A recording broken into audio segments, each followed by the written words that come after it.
O joio é uma erva daninha semelhante ao trigo, muito parecida com o trigo.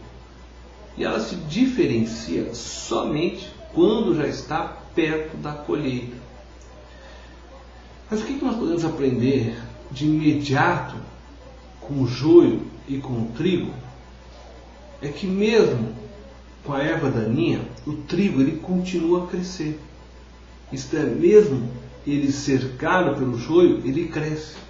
Isso significa que mesmo com todas as ciladas que o inimigo tenta contra a igreja de Cristo, ela continua crescendo. O crente genuíno cresce mesmo em meio às tentativas do inimigo de destruí-lo.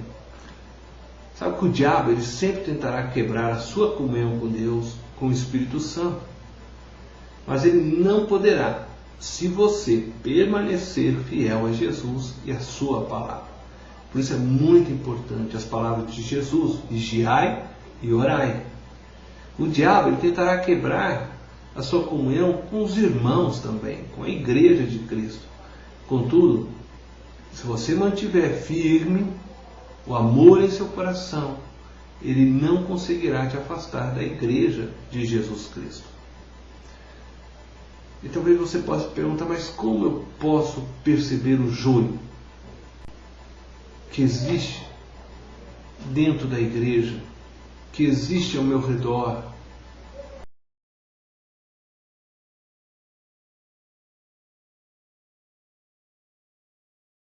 O joio ele é muito parecido com o trigo, mas ele não é trigo.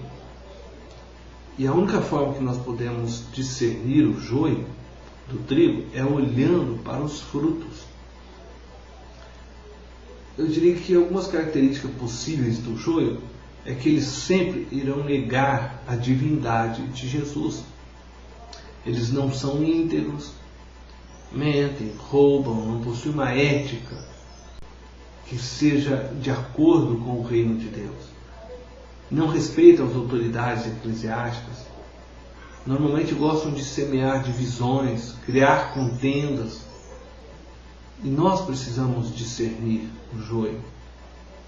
Embora não cabe a nós tirarmos o joio que está plantado dentro de nossas igrejas, dentro da sociedade, mas precisamos discernir.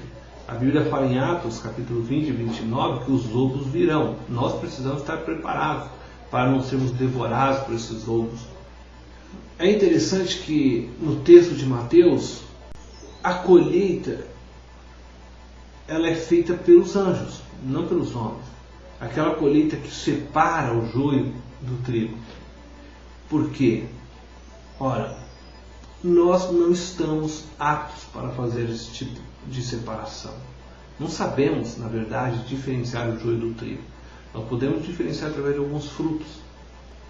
Mas ainda assim nós corremos o risco de errarmos, porque nós não conseguimos ver a intenção dos corações.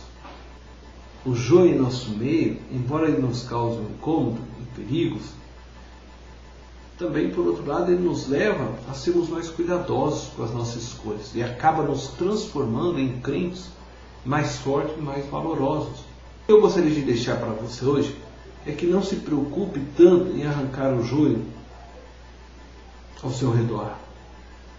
Não gaste energias com isso, porque o joio vai ser tirado por Deus no tempo certo. Mas se preocupe em frutificar.